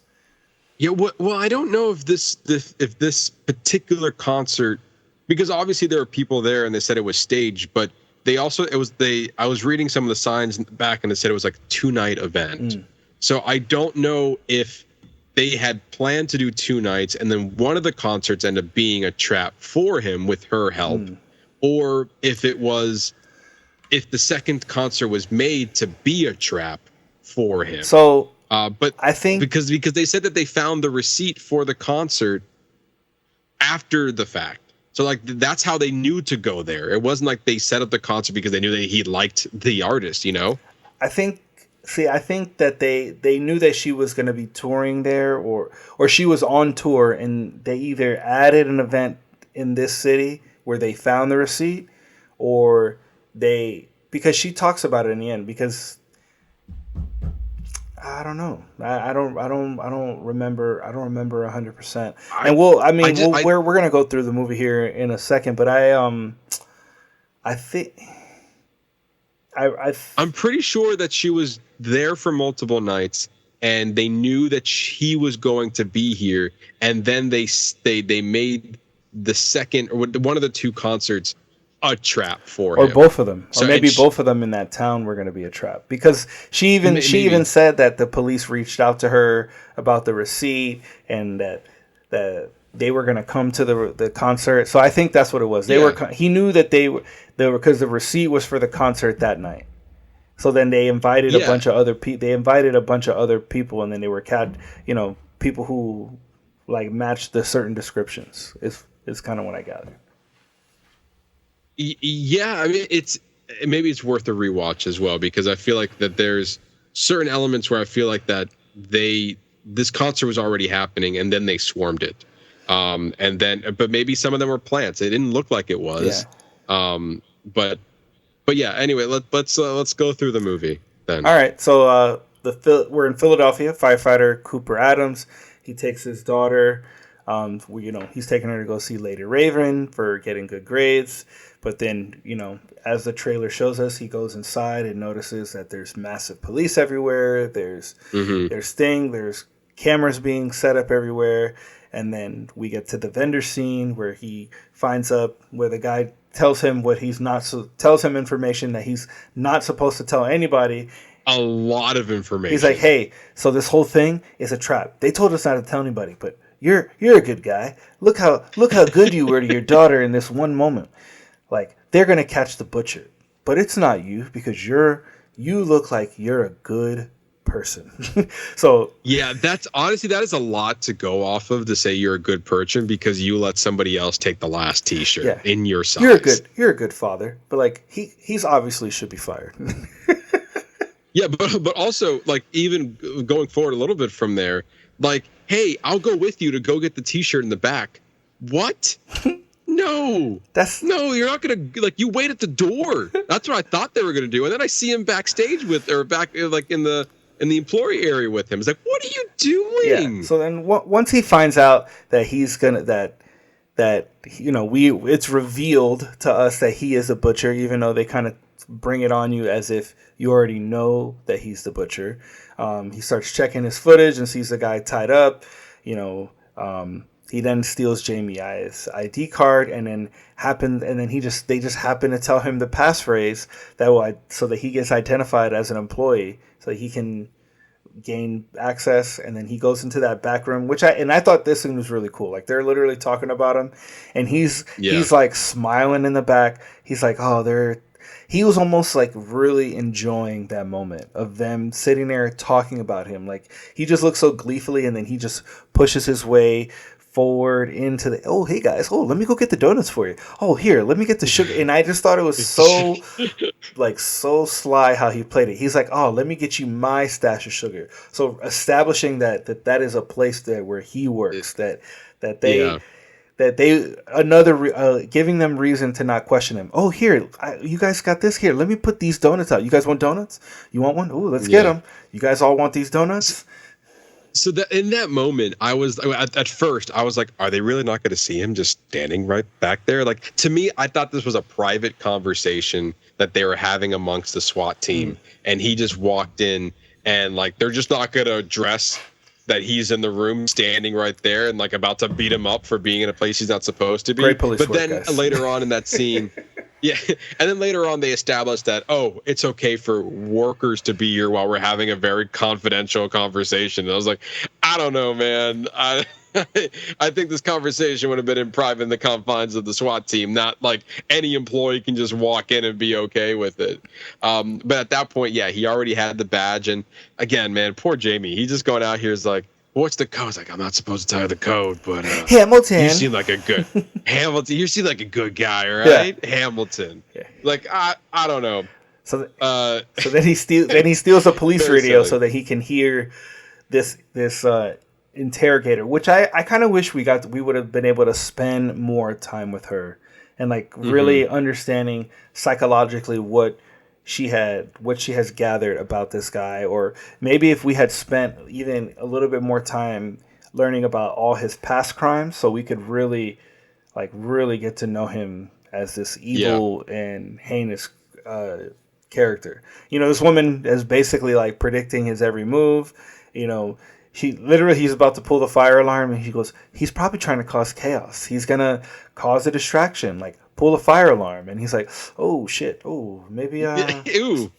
Maybe I shouldn't do that. So then what does he do? Yeah. He gets these 2 bottles of oil and just happens to walk into the back, turn the fryer all the way up, and then permanently disfigures this poor girl because she's got hot oil and glass blasted into her face. All to steal an apron. All to steal an Like apron.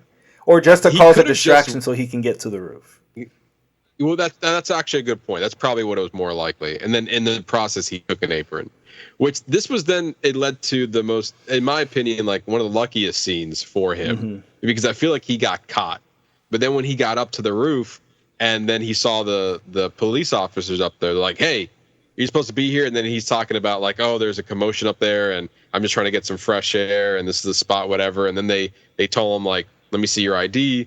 What's the password? And then they go, what? Let me see the key card. I was like, ooh, that was the first time in the movie where I was like, oh, damn, they got him. I know. Like, that's That's true. Go ahead. No. I was just agreeing with you. Yeah, I was like, oh, damn. That was the first time where I was like, I was already intrigued by this point after the slow start, in my opinion. But then I was like, oh, wait a minute. Oh, they got him now. Now I felt like invested. And then he just happens to go in the apron pocket and sees there's a wallet in there. And then opens it up and said, "Is it this?" And I was like, "That lucky motherfucker!" Like I wasn't even mad at it. I was like, you know what? That's pretty good. I'll give him credit there. Everybody gets lucky every now and then. That's right. And then this is actually where he learns a profiler's name. And then Cooper's, he's been back and forth, and his daughter's like, "Dad, what are you doing? You're being weird." Yeah. Then they go back to the seat, and then this is where he has a guest star come up, and you see the stage rise. He's like, "Look, honey, why don't we go down there and just be silly and check out what's going on?" This is what was weird to me. I was like, he's being real sus. Like, what is this? Yeah. What the hell is he? Yeah, let's go not watch this person who you've been wanting to see your entire life, and let's go this random downstairs backstage area. Who knows if I'll even get to see her? It was really strange. He's like, "You're right. That was weird." Yeah. And then the stage goes away, and then she talks about the Dreamer Girl thing.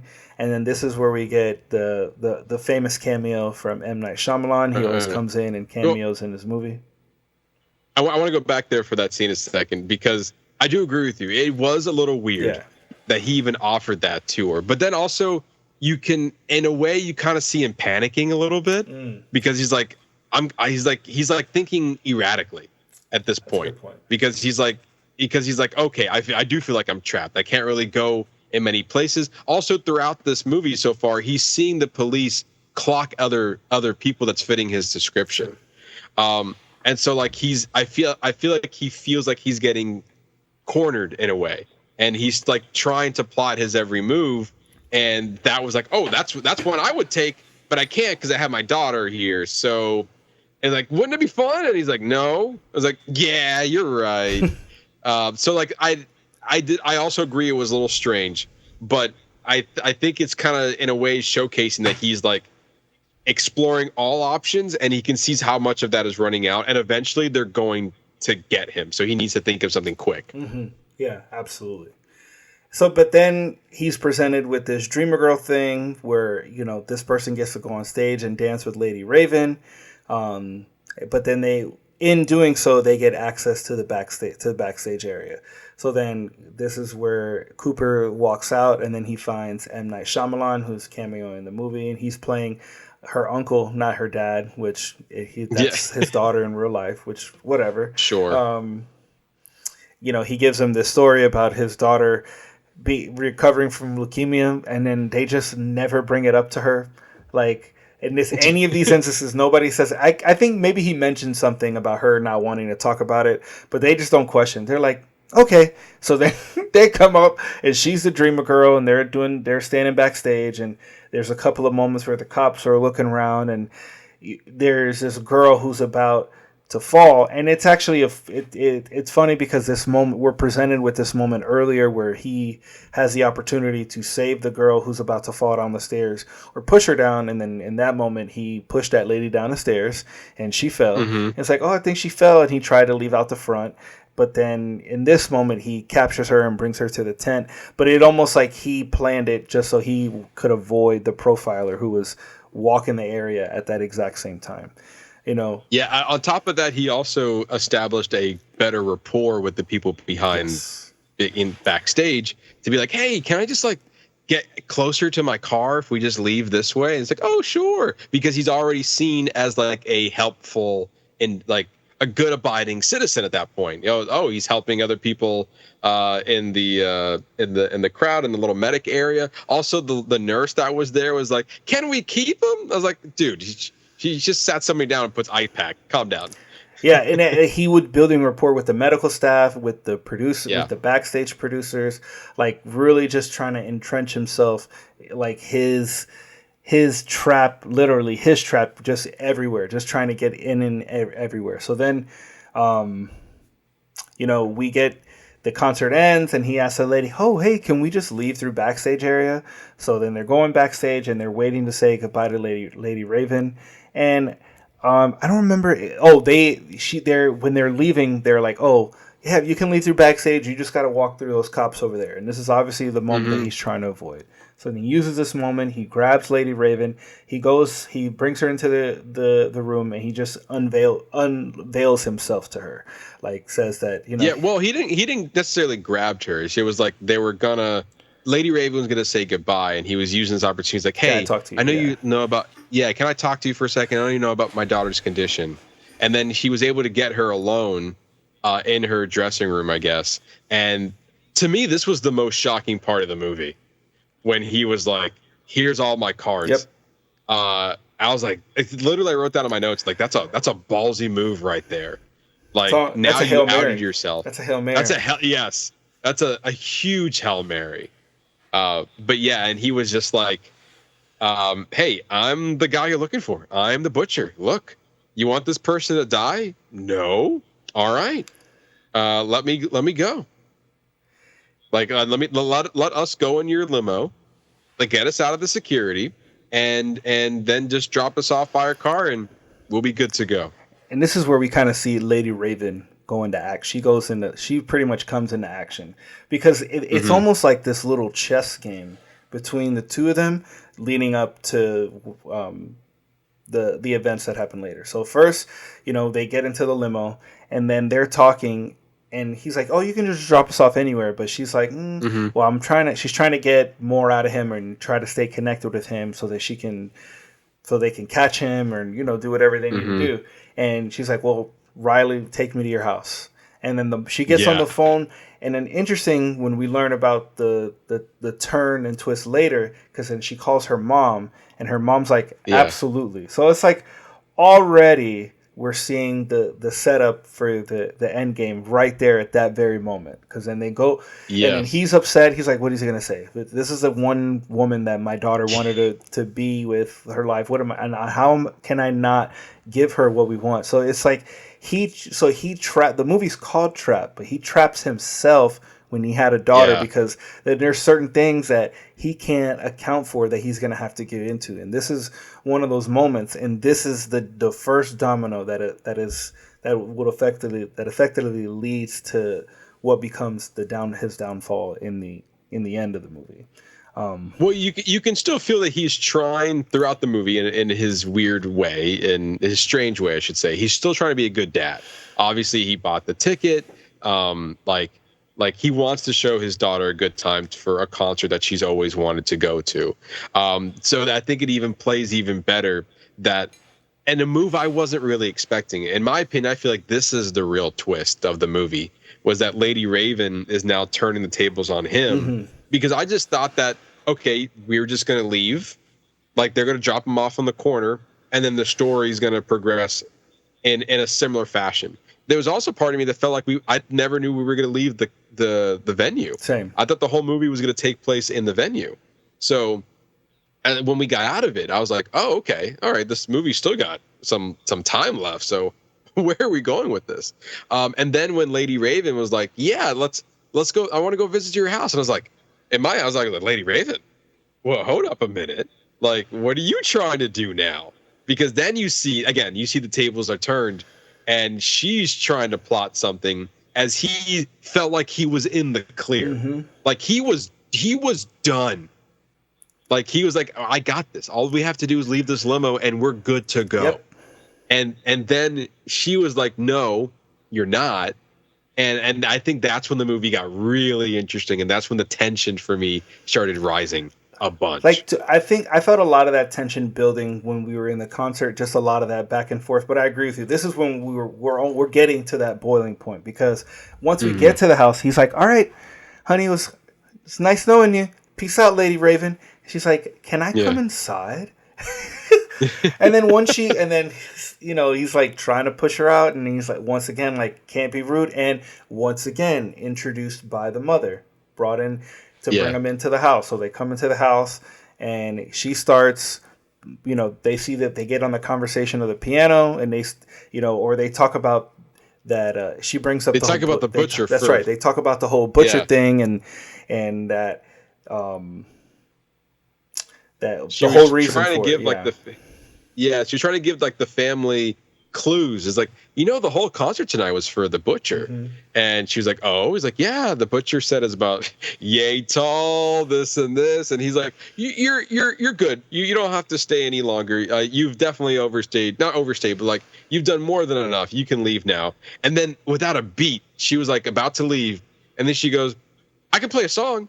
Yeah. And I was like, damn, man, she's good. Yeah, this is also she's good. This is also where she reveals the whole torn ticket in one of the vacant houses, and that it was reported anonymously. So she gets to leave, and then she goes and plays her song, and then in that moment, there's a kerfuffle, and she grabs Cooper's phone, and then she runs. And her phone, she has her phone, Riley's phone, and his phone, and she runs into the bathroom. And I thought this scene initially, like, I always think like the social media live stream. It's a weird plot tool that gets used, but I felt like it was actually used. It was used in a great way in this moment, because they were able to create just the amount of tension that they were able to create, because you're almost hearing two different scenes play out, actually almost three, because you have her in the bathroom trying to escape from him, but then you're also listening to this argument between the whole family and him, like almost like the unveiling. Like, we don't get to see the moment of them coming to terms with him being the butcher. Like, it's almost this scary moment that's being like heard in the background. And in that same moment, she's talking on her live stream, trying to find this guy in the house. And I think was one thing that I liked, is where you see the positivity of social media. We always hear about the negative, but here's a moment where someone with a lot of reach was able to get that information out there, and they were able to find the guy, because Cooper breaks into the door. He finds out that the guy's been taken captive, and like the house is a mess, and he's like, you can just tell, as somebody who's like throughout the whole movie has been showing how OCD and compulsive he is. It's like he's all disheveled, he's a mess. Yeah, and then they go into the car, and I don't think he broke into the door. She opened the door. You're right. You're right. There was that scene was probably the pinnacle of the film. Mm-hmm. Like, that was the boiling point. That was like, okay, we're all hell broke loose after that, because at this point he knew there was the point of no return, and like he kind of revealed himself to his family that he is like being irrational, and kind of like, hey, everyone go upstairs. And like I think he was being forceful, but in some ways they didn't know why, in my opinion. Like they just know he was being irrational because she took her phone. She took his phone and just ran to the bathroom. And they're like, what's the problem? He's like, no, go upstairs, do all this. Like, he didn't want them to see. He didn't want them to see him like that, but it's already too late because they did see him like that, and it was a little bit of confusion in some cases. And then he's just like banging on the door, and she's already spoken to the guy who was captured, already got to the fan base, and then like there's not much she can do. Also, the phone already locked, so she couldn't no longer communicate with the guy. Also, when she was singing the song, it looked like that her dad was filming them, but in actuality, he was ready to push the button to kill the guy. Yeah, that's right. And she knew. So again, on her part, a very ballsy move is like, oh, we should take a selfie, and then grabbed his phone and then ran with it, and was able to make her moves from there. And then, yeah, to that point, you see him like he opens the door. He's like, "Can I have my phone back now?" He's like, "Here you go." He's like, "Okay." And then you can see he's like, "Did you already talk to him?" And then he opens back up and said, "Oh, he's out. Oh, how'd you do that? Okay, well, I'm gonna have to kill you now." And like, I like that. Basically, what he said. It was very calmly mannered. It's like, go. It's like, I'm gonna put my finger on your shoulder. I'm gonna feel how tense you are, and if you move in any way that I don't like, I'm gonna kill you. And then like they slowly get to the car. And I honestly thought when they got into the car that when they opened up the park, like the garage door, I thought the police were already going to be there. So did I. But instead we see his family escaping from there. And he kind of gets that moment where he's like, everything is lost. Like because Lady Raven was able to escape the car and he wasn't moving. I feel like at that moment he felt like he at least didn't have any options from what we thought, and at least in that moment. Yeah. And then, because then he just stands at the garage door inside, and then he lets her leave, and then just closes the garage door. And the police show up. Yeah. And then they start searching the house. Everybody thinks they're safe, and they find like, oh, he's escaped. He flees the house through a secret tunnel. But before that, what was weird that he was cleaning up the house. He was like putting food away, making sure the dishes were like he wanted his house to be clean. And then he escaped. Yeah, it was his OCD was running rampant. Yeah. But then she gets in the limo. He drives away with her, and then the cops. She tries to break out of the limo. Her fans are surrounding it. She breaks out. He's changed into civilian clothes. They tried to shoot up the car, and then he walks away, and then. We know that he comes home and he confronts Rachel. So then this is where we. But hold on, before that, do you feel like this was odd? Like that scene alone, like he was able to escape. Then for him to like escape, then drive a few blocks down the road, and then is like, oh, we caught him. Then we're gonna shoot up the car with civilians in the area. Then he conveniently escaped from there and then was able to then walk back home. Like, I don't know. I feel like that was a little weird for me. And like, I felt like the movie should have been over by then. Well, I mean, he's a master of like getting in it. He was able to escape that concert. So who's to say that he can't escape the open street where there's the possibilities are limitless for him to try to get himself out of anything. Sure, I guess. He's obviously proved that he can get himself out of tight situations. Cops surrounding his house, a concert literally designed to trap him. You're gonna tell me he can't handle a couple open blocks?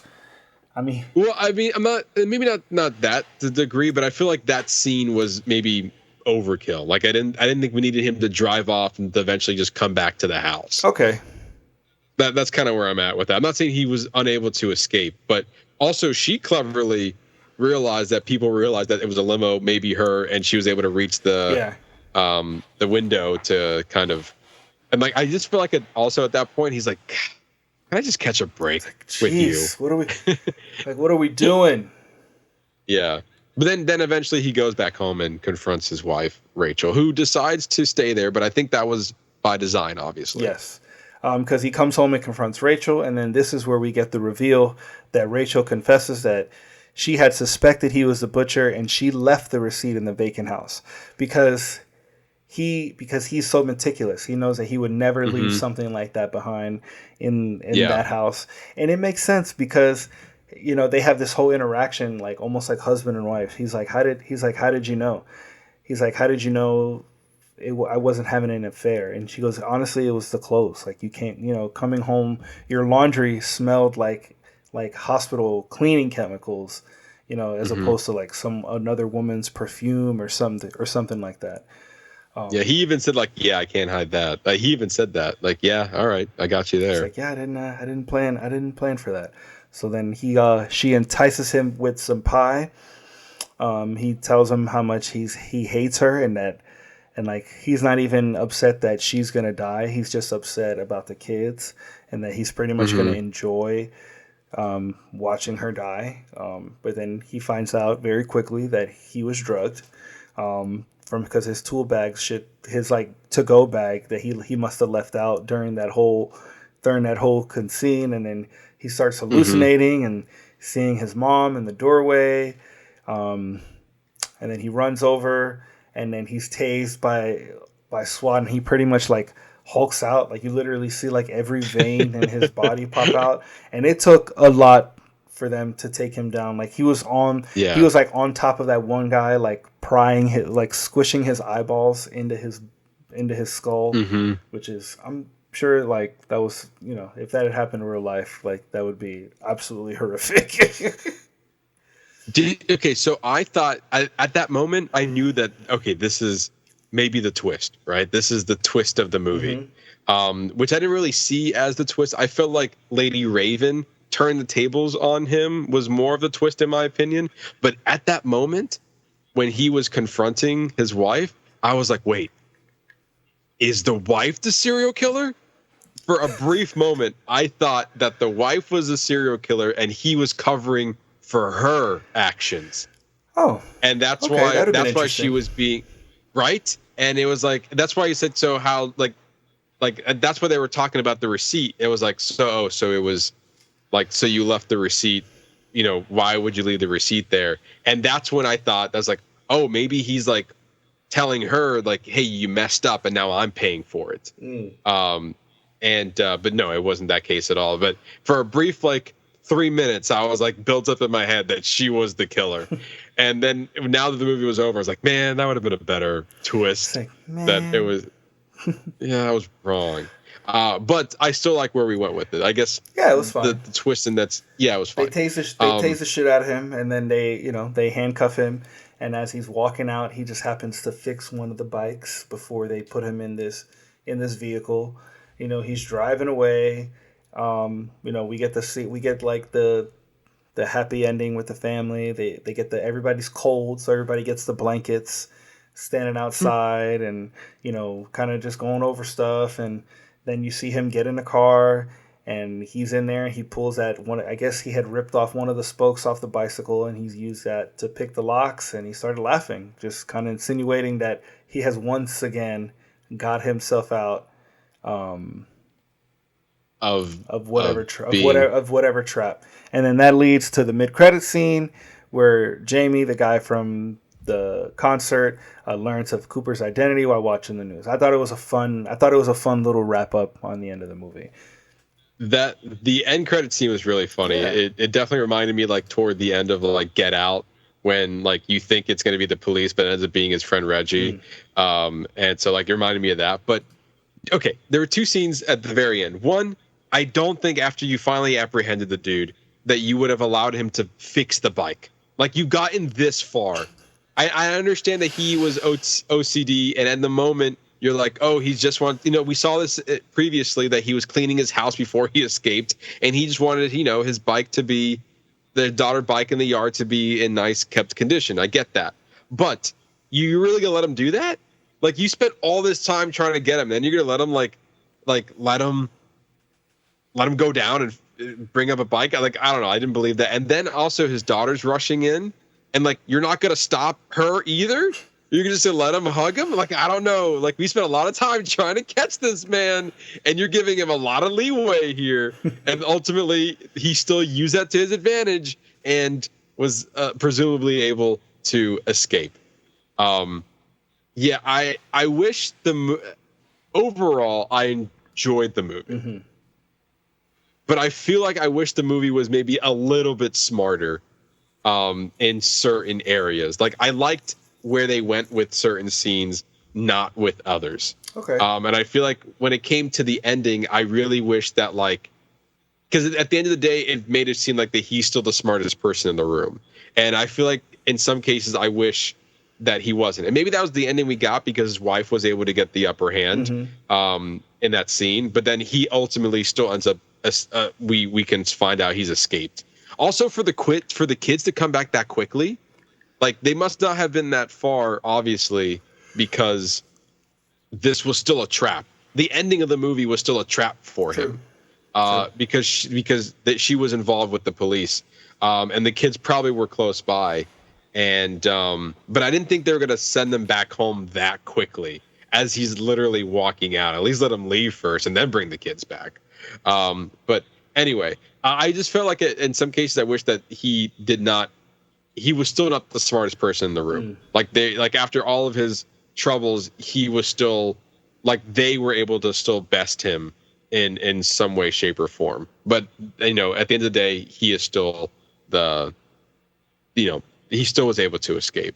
So like I think some scenes really worked and I was really into it, especially toward like the middle back half. But I feel like the start of the movie and like the very end, like after he got tased, was like a little like we just didn't get there 100%. But with that, unless you have anything else to add, actually let's talk about the box office real quick. Oh yeah. Forget about that. Yeah, so M. Night Shyamalan again is always typically a hit or miss with his movies. The movie had a budget of $30 million, which I believe was self-financed by M. Night Shyamalan. And the movie had a pretty good turnout, all things considering. It opened to $15.4 million. As of time of this recording, domestically, it hit $30.4 million. Internationally, it hit another $16.7 million, with a grand total so far of $47.1 million within about a week and a half. So, like, that's not bad. You're almost, you're inching up about doubling what you invested into the movie. I mean, if you spent 30 and then now you're already at 47, that's not that bad of investment, especially for the summertime when people could have gone to see Deadpool Wolverine again, or Twisters, or some of the big action movies, big summer tentpoles. This is a pretty solid return for M. Night Shyamalan in the midst of the summer season for like a good thriller for people to watch. Yeah, absolutely. I don't know about you, but my theater was packed. My theater was pretty packed too. Like pretty surprisingly was, like in the middle of the afternoon. Mm-hmm. Yeah, mine was also in the middle of the afternoon as well. It was a smaller theater, but like every seat was pretty much packed. But with that, after going over the movie, your final thoughts? Just the one thing. So I have two things. One thing I really enjoyed the whole concept. The one thing I really enjoyed was this whole concert film aspect. And I found this article on USA Today where, they were talking about Trap is part concert film with Salika singing and dancing as Lady Raven through several numbers.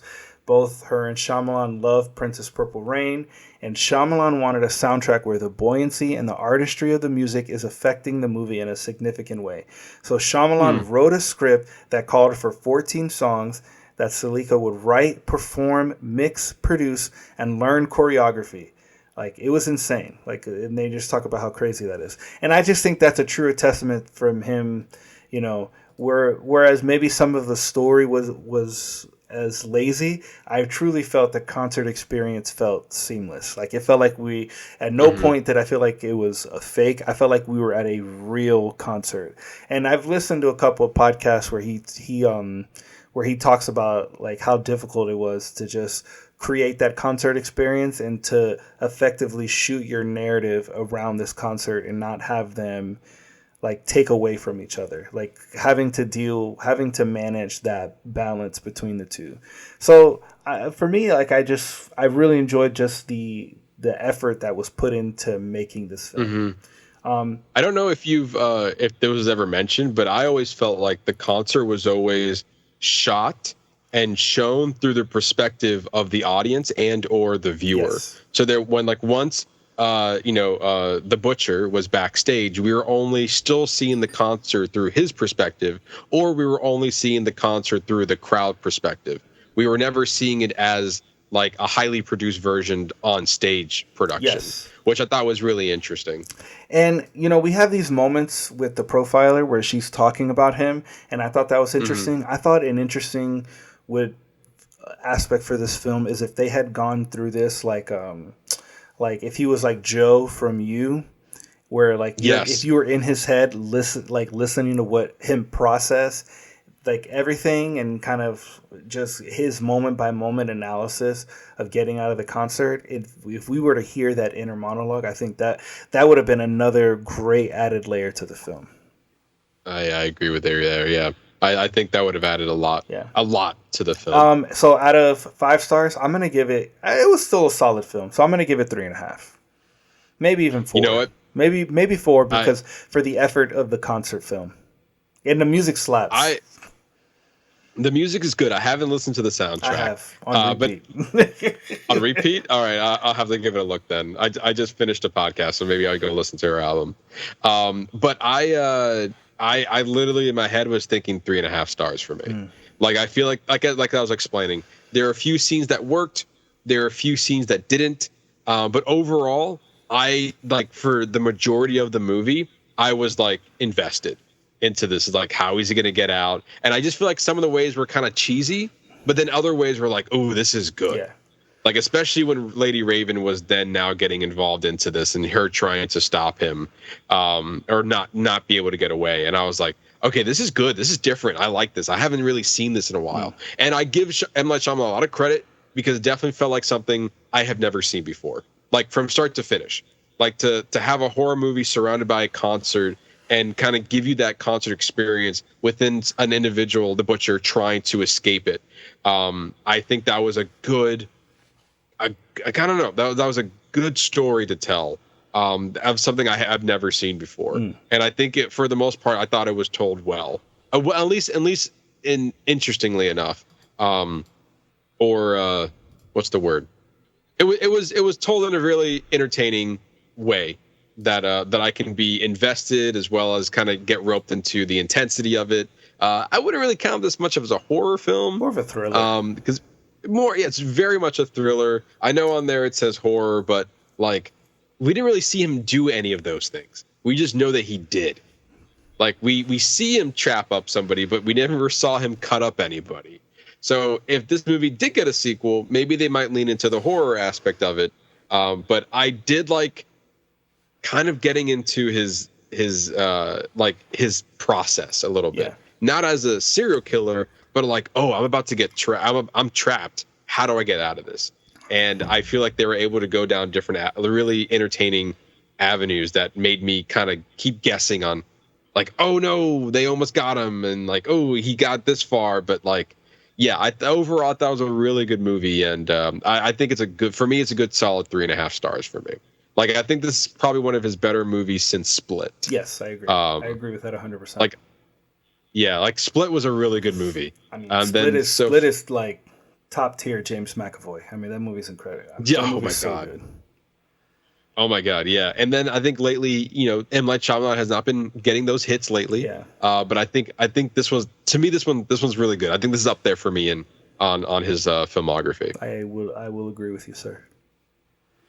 But there you go. That's our spoiler review on Trap. Ernesto, tell our lovely listeners what they can look forward to next week. Oh, we are entering the world of the Xenomorphs.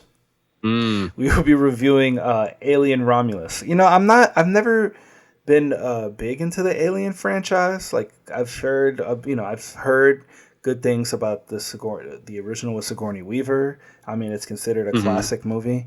I've seen like Alien versus Predator, like some of the recent ones that probably aren't. Wait, have you not seen Alien? No, not the original one. You've not seen Aliens? Not that I can recall. Oh, maybe you have to go through a little watch party. I might have to. Maybe, I don't know. Like, here's the thing. Now, which watch order do I do? Do I do the chronological watch order, or do I do the release watch order? That's really. Well, I believe the. Oh, I see what you're saying. I will say this to kind of not consume you. I did hear this movie takes place between Alien 1 and 2, but it's not really relying on any history from either film.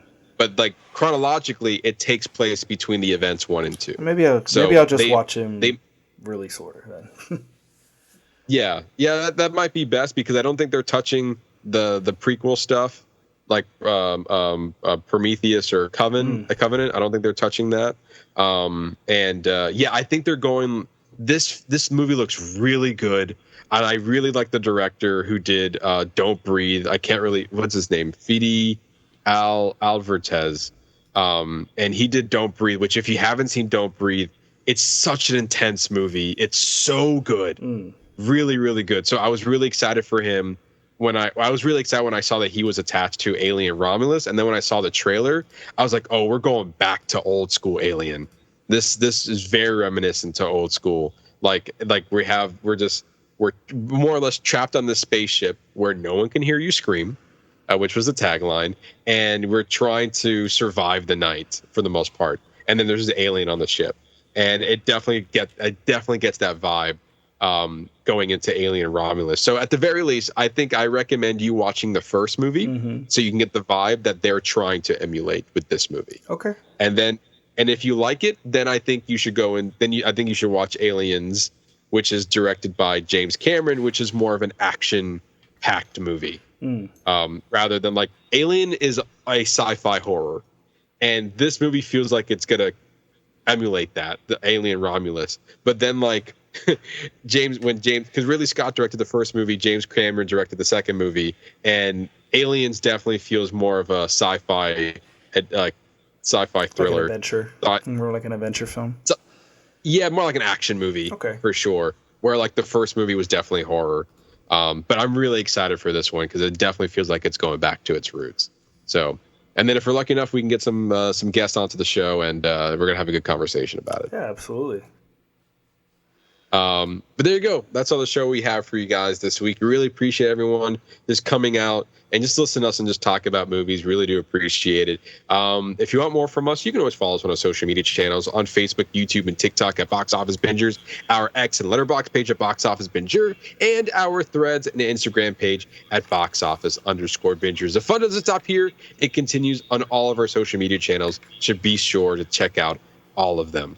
I thank each and every one of you who listen to us just talk about movies. Really do appreciate it. Come back next week for more movie fun. You're not going to regret it. And for that, I've been your host, Matt Diaz. Been Ernesto Santos. See ya.